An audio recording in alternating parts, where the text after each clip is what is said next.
Hey guys, welcome back to the channel. Today we're talking about episode 4 of season 3 of The Mandalorian. But before we get started, make sure you go down below and hit that subscribe button.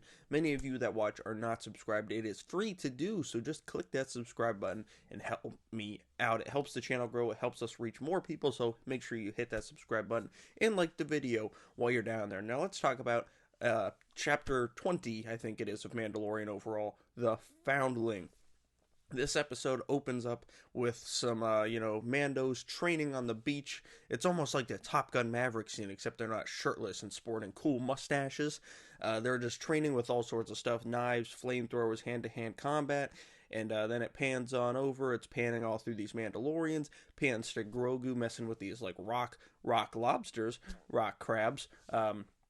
And Din comes over and he's like, "Hey kid, it's time to quit playing around. It's time to go train with the other Foundlings," which is exciting all on its own.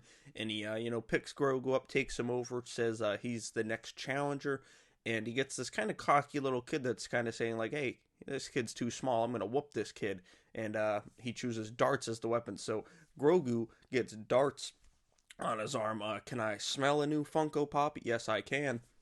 And the first two rounds go by, and the kid whoops Grogu, and Din's like, "Hey, you can trust these guys. You can show them what you're made of." That third round starts, Grogu starts jumping and flipping around in the air like Yoda and is it? I think it's Attack of the Clones when he fights the Emperor.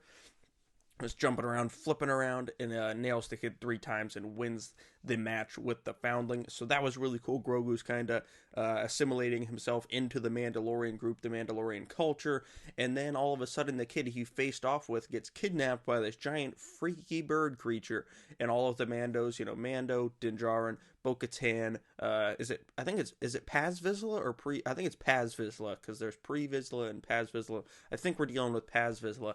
They all go running off after this bird, but they're all their jetpacks kind of run out of fuel, except Bo-Katan because she's smart. She jumps in her ship and tracks the thing down to where its hideout is. So she comes back and puts together this firing squad, and they go after it while Grogu stays behind with the armorer who takes him inside to the forge and is making his next piece of armor. And we can see that he has the chainmail underneath his little coat, and she starts making him his next piece of armor. But as she's doing it, similar to Din, I think it was in the first season, had that flashback to his parents during the armory scene. Grogu flashes back, and we finally see him getting rescued during Order 66. We now know who rescued him, and it's Ahmed Best himself. But no, not Jar Jar Binks. It is his Jedi counterpart. I think his name's Kareem Beck, and I think that's really cool. I think like everyone, I was probably expecting like some big, massive character like a Quinlan Vos, or I mean, it'd be highly unrealistic for it to be Yoda. Yoda had plenty of other things going on at the time, but I think everyone was expecting a bigger character. But this was cool as well. I think that the actor definitely deserves some love from the Star Wars fans after the hate he got for so long. And I am no Jar Jar Binks fan, but I would never attack the man online or anything. And it's kind of a cool way to make that little like survival show they did with that character Kareem Beck, kind of sort of canon inside of Star Wars, kind of a little bit. But we see him rescue Grogu. We don't see how Grogu, what happens to Kareem Beck. We don't know the whole journey, but we get to see him get rescued from Order 66, and then he gets his new piece of armor, which is a giant chest piece. So Din will always be close to Grogu's heart. And then we flash back, and Din, Bo-Katan, Vizsla, and the rest of the gang are about to fight off with this bird creature when they discover that she also has children. 3 little baby chick monster creatures come out, and then, Mama gets defensive, whoops Paz Vizsla pretty easily, and then, the whole fight ensues from there. There's zip lines going all over, grappling hooks going all over. They eventually get the bird down, rescue the kid who is revealed to be Ragnar Vizsla, Paz's son, which is very interesting that the bloodline of the Vizslas is going to continue as a resurgence of Mandalore seems to be on the horizon. And then, during the fight, Bo-Katan's shoulder plate gets ripped off. So when they get back, they're all welcomed and such. And the armorer takes Bo-Katan in and says, "Hey, I can make you a new shoulder piece, just not without the cool variants you have." So while the armorer is doing that, Bo-Katan's like, "What would you say if I told you that I've seen a mythosaur?" And the armorer's like, "Yeah, that you'd be lucky. That's a rare vision." And Bo-Katan's like, not a vision. I saw one in real life in the waters of on Mandalore, and it kind of leaves off in an inconspicuous place because Bo-Katan just kind of, even with her helmet on, Katie Sackhoff just seems to be kind of doing that like a little bit menacing under her helmet.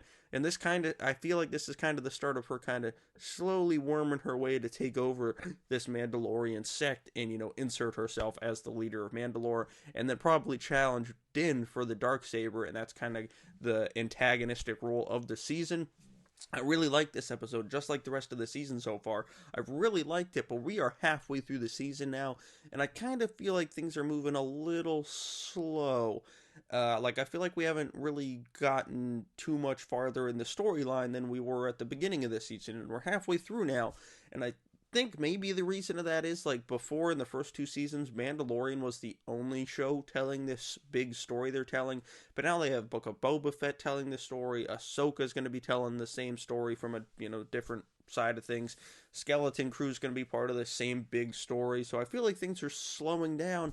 I just don't know if that's a good thing. Like, I feel like people expect, like, some big stuff from Mando, and I'm sure, like, the season finale is going to be wild, but we still haven't seen, like, Moff Gideon this season. We still haven't seen a lot of stuff this season, and we only have 4 episodes to go, and if the episodes keep being short like this, half an hour, which kind of stinks, by the way, waiting 2 years for half an hour long episodes and only 8 of them, it's like, come on, Fabs. What are you doing to me, Johnny Fabs? Let's go. Get those 45 to 50-minute episodes up and rolling. But I do like the season. I just wish things were a little more clear now that we're halfway through. But I feel like they're setting up Bo-Katan, but we're halfway through and she's not, like, set up at all yet. So I don't know. I really like this season. I just feel like things should be maybe a little bit more put together at this point. But let me know what you thought of this Mandalorian episode down below. Do you like the choice for who saved Grogu? Let's chat about that down in the comments below us. I feel like that is the big thing from this episode. Let's talk about that down below. Make sure you subscribe and like the video so we can keep growing towards 250 subscribers. Thank you all for watching, and I'll see you guys right here next time.